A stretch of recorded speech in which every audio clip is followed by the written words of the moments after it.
this is Chef Veronica, and with me today is Victor Calendar. And we wanted to talk about Trudi Chow and her son. The information we have is that a cop in Barbados, Red Stripe, put his foot on his neck for several minutes, and her son is now deceased, and 3 years have gone by without any resolution. Victor wants to talk to you about that. Victor. Yes. Happy Easter to everybody in Barbados. That's an issue that I find absolutely perturbing. I'm perturbed by that. And I'll tell you why. Only in a situation that, or a country that espouses a slaveocracy mentality, a plantocracy mentality, can something like that happen. By that I mean, if a policeman could commit a crime, go to the mental hospital at Black Rock,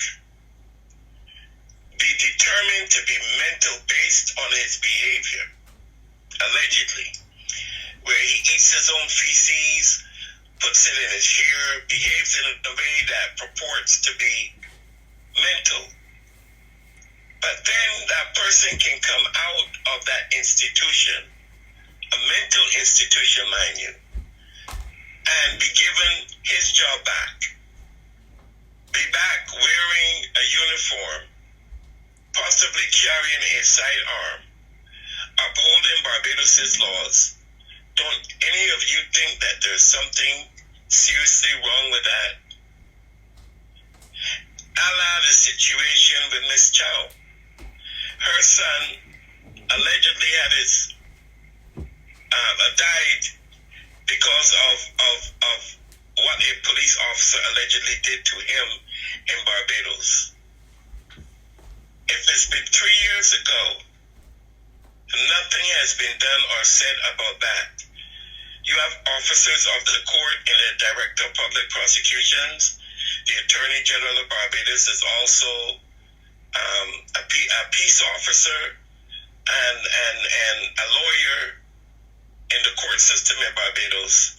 The Prime Minister of Barbados is a lawyer. So these are officers of the court.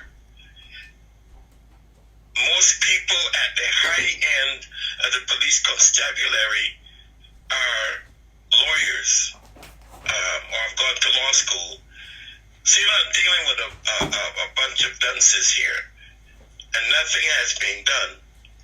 What does that say to you, Barbados?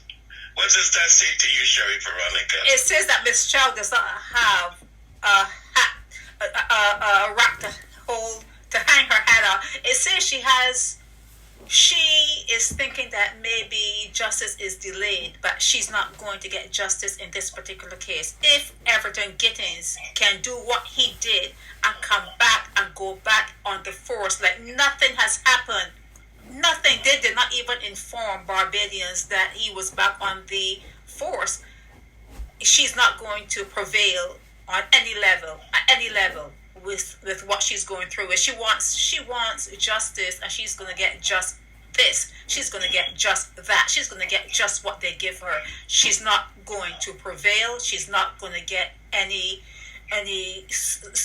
resolution. Her heart is not going to be made to feel better. Nothing is going to happen with regards to the police officer, the Red Stripe guy, who put his foot on her son's head and rested there for minutes or whatever. Nothing is going to happen to him. And we have Everton Gittens to thank for that. He set a precedence.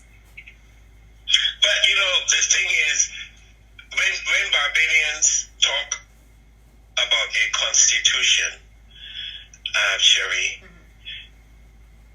that's tantamount to understanding the difference between justice, obviously with an ICE on the end, and just us. There's a big difference. The only justice that happens in Barbados happens for a select few, namely in the 5 percentile. And the 95 percentile is just us, US, just us. And at the end of the day, you have that kind of a system in place where police officers that are sworn to keep the peace.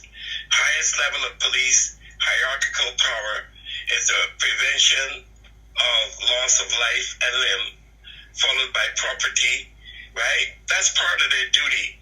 But when their duty encapsulates them taking someone's life, and then nothing being done about it, as opposed to what happens among regular citizenry, does that not smirk of complete act or acts of indecency to you, Sherry? Yes. I don't understand it. Don't try too hard to understand it. Don't try too hard, because although Patrick King says there's no constitution, if there's no constitution now, there never was a constitution. Nothing ever works the way it's supposed to work. You can never understand Barbadians if you go to live there. You really don't understand what you are living. So try not too hard to hurt your head about it. This guy that stood on that other guy's neck and he died, he's not going to be prosecuted, even if it's not going to happen, but even if he were to be arrested or whatever, something along those lines, he's not going to go to trial. It's going to be like Everton Gittens. The DPP is going to come out and say, okay, not sufficient, we don't have sufficient information to prosecute this matter, and it's going to go by the wayside. Nothing's going to happen.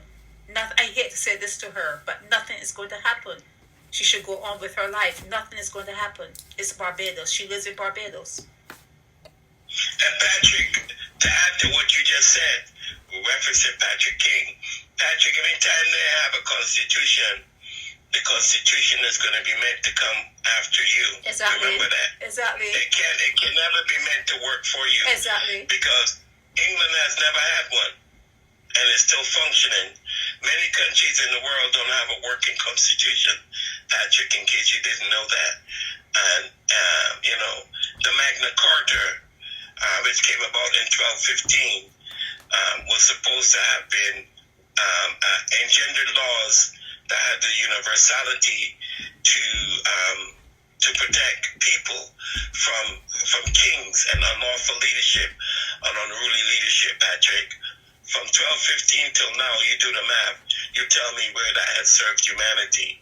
So the only constitution that one has to have, Patrick King, is inside of them. Is their God, their spiritual being that's inside of you is what governs your the lawfulness of yourself. And I think that in earlier conversation you mentioned something that I wish you would tell the listeners about, Sherry, as far as the Constitution is concerned. Go right ahead. I don't remember what I was saying, but all I know is there was a constitution in place when America had a civil war. There could be a constitution in place and people could take up guns and start shooting up the place. They don't care about no constitution when they get ready to start a war. So a constitution is there, but it's the people. I cannot say that enough. It's the people who are the binding the forces behind everything that happens in your society and in this world. It's the people. And if you have a warlike set of people, constitution not, they're going to go to war. You're not going to be at peace if they want to fight and if they want to kill certain people that have a flat nose or a broad nose or a pointy nose or whatever nose that they have that they don't like that nose. They'll go to war for silly things, and their every place has a constitution in place where these things happen. Yeah, we have a whole lot of religious people, but the problem is we just don't have a whole lot of spiritual people. So where we lack in spirituality, we make up for with religion, but never in the history of mankind can we say that we started a war in the name of spirituality. Mm-hmm. It's always been started in the name premise or religious tenets. Right. So we could cry down the lack of a constitution, but all of that purports to be man-made.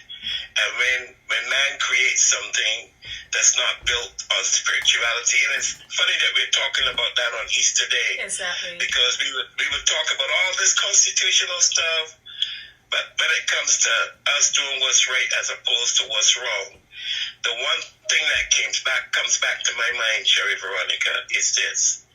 The word right, R-I-G-H-T, is an abstract thought that proves absolutely nothing. Right is an abstract thought that proves nothing. Because Homo sapiens sapiens, humans, we're going to just do what we want to do when we think it's convenient for us.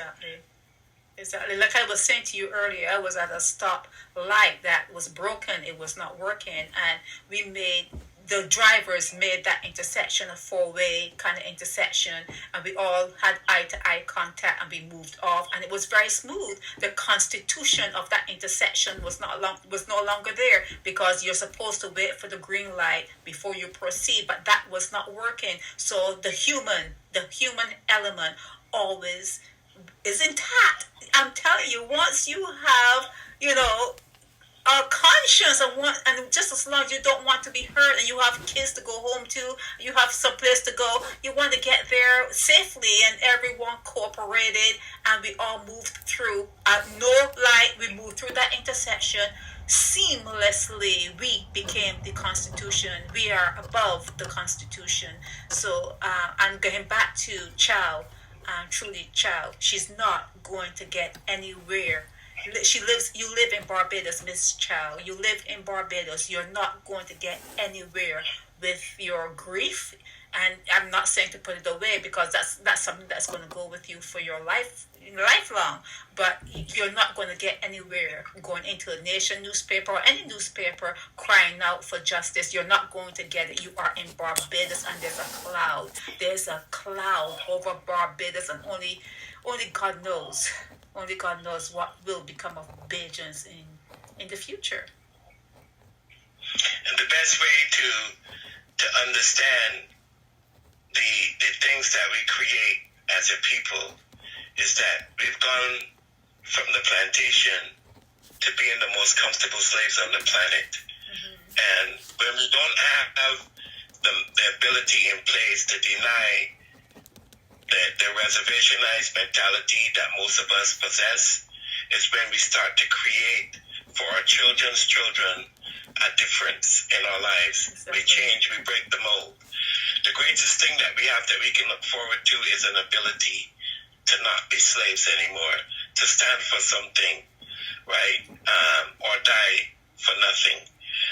So most of us, when we can't hold that ideal in our hand, we will forever be slaves, forever be owing somebody something. And that's all I have to say about that. So I wish everybody a good Easter, and I wish everybody safety and love. Getting back to what you said about what you just said, sometimes when you move through this world, you get the feeling, especially if you go to a small island or a third world country, you get the feeling that maybe one out of every 100 that you meet there are alive, are conscious. Most people seem to be walking around this planet unconscious. So to try to implore, to try to get people to recognize certain tenets, certain aspects of spirituality, it's like you're beating your head against the wall because not many people are conscious. Not many people are conscious. So, like I said, only God knows. Only God knows. And I'm not a religious person, as you know, but I have to say it that way. I have to leave it as that. Only the person who created this matrix will know where it's going to go from here. But not many people are conscious. Not many. Miss Chow, I don't know you, but I feel your pain. I know that as a parent, how you must feel. I can only imagine how you must feel. I empathize with you, and I hope a better day for you. And that as time goes on, that you would become part of justice and not part of just us. Mm-hmm. Big difference between justice and just us. Mm-hmm. Barbados, you must seek to not be just us, for you deserve justice. Mm-hmm. It's really a hard nut to crack when you deal with Barbadians. It's one of the hardest nuts you will ever find that you have the opportunity to try to crack. They are not about change. They like things the way they are. But like you said, let's hope that Miss Chow can find if not justice, she can find somewhere that she can resolve it within herself. She can resolve the matter within herself. Let's hope that she finds peace. I just hope that she finds some sort of peace. Yes, ma'am. Blessings to all. Okay, thank you, Victor. Thank you.